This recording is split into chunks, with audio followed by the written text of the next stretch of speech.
Someone once asked me, why do you always insist on taking the hard road? And my reply was, there's another road? The choices we make determine our experience. They determine our lives. They determine our success in business, in relationships, in all areas of our lives. But if we can't see an option, we can't choose it. If I can't see the easy road, it might as well not be there.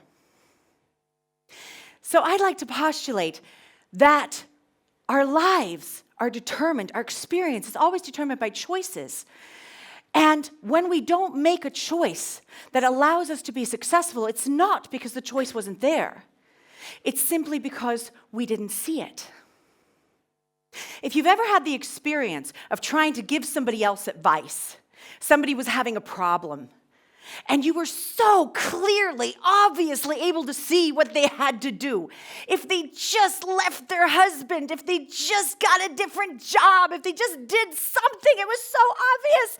And they said to you, no, I can't do that. It wasn't a viable choice to them. It wasn't something that was open for them to choose, and so it might as well not have existed.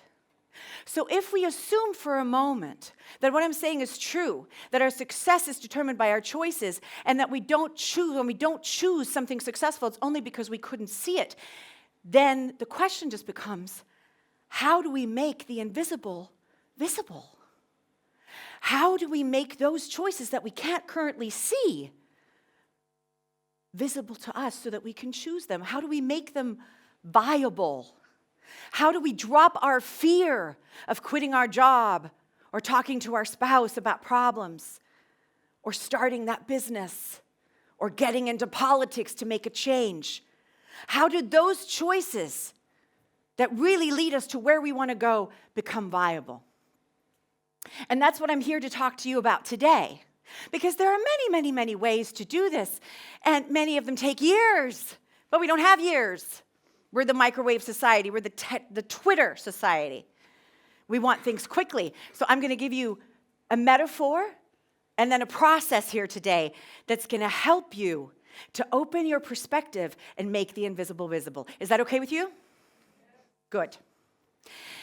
So making the invisible visible is all about changing your perspective.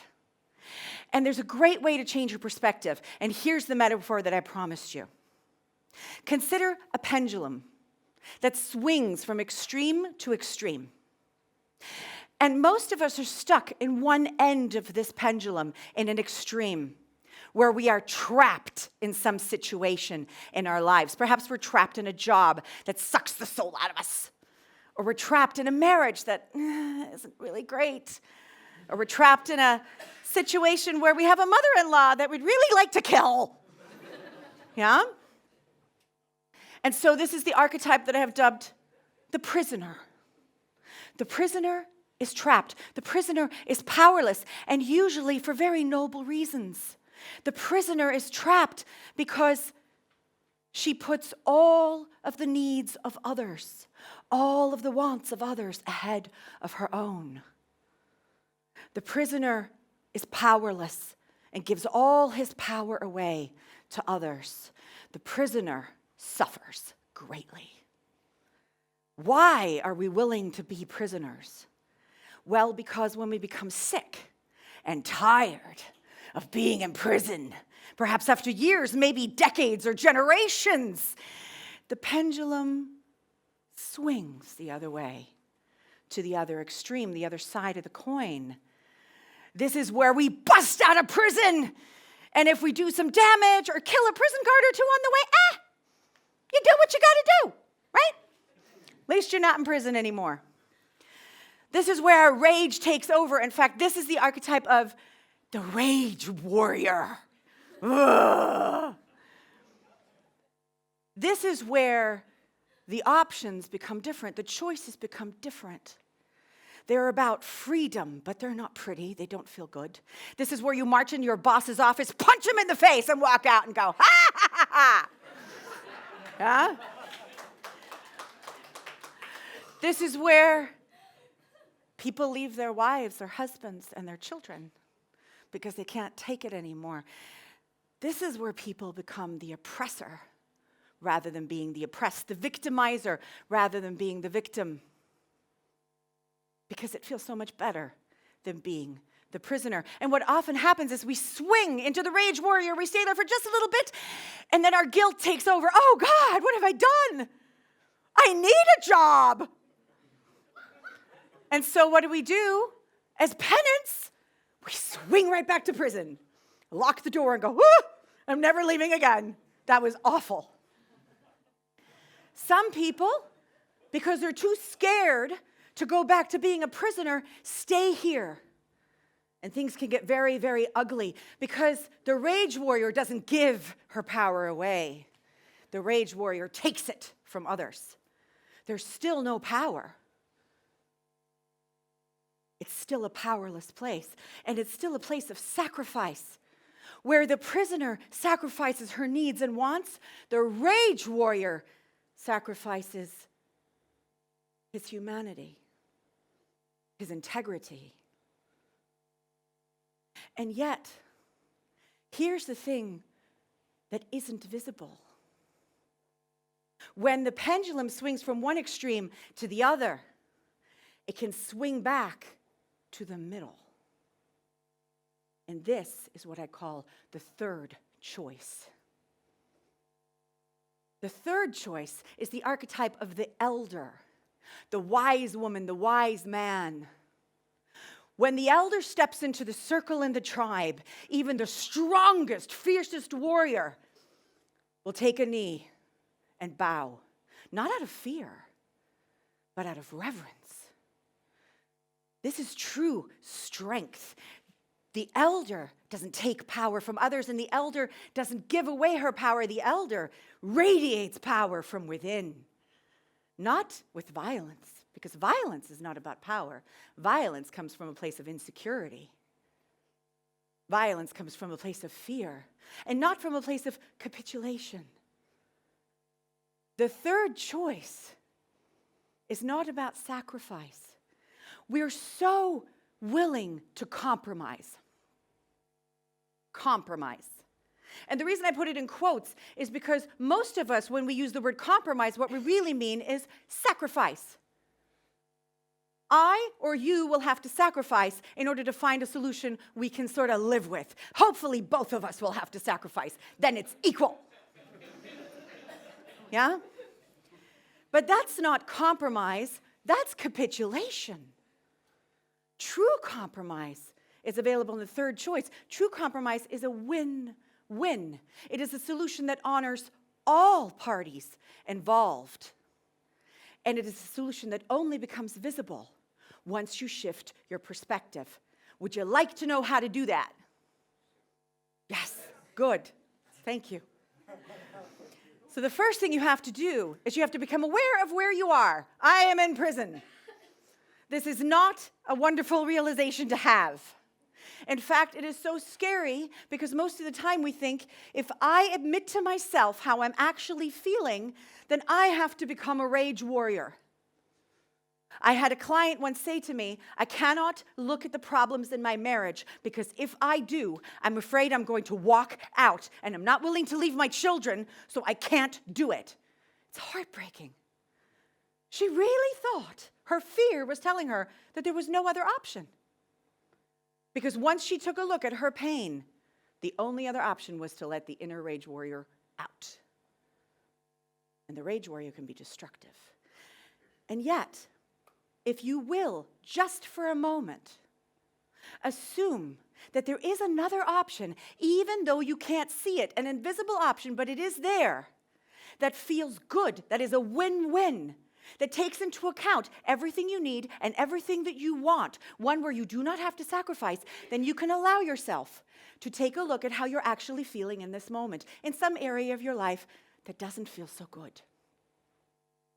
And then, just as a thought exercise, not really in action, you can allow the pendulum to swing over and let your inner rage warrior roar.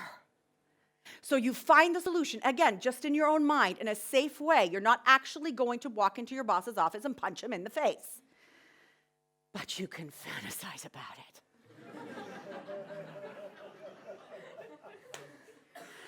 And on a scale of 1 to 10 in satisfaction, you must find the solution that feels like a 10. And let me give you some hints. This is not going to be politically correct. It's not going to be realistic. It is not something that you would ever do. You don't have to. Allow yourself the satisfaction of the fantasy. It only works if you get to a 10. So the first time you try it, you're probably not going to get to a 10. You're going to say, right, if I let my inner rage warrior out, I would go into that office and I would say, I don't like the way you've been treating us.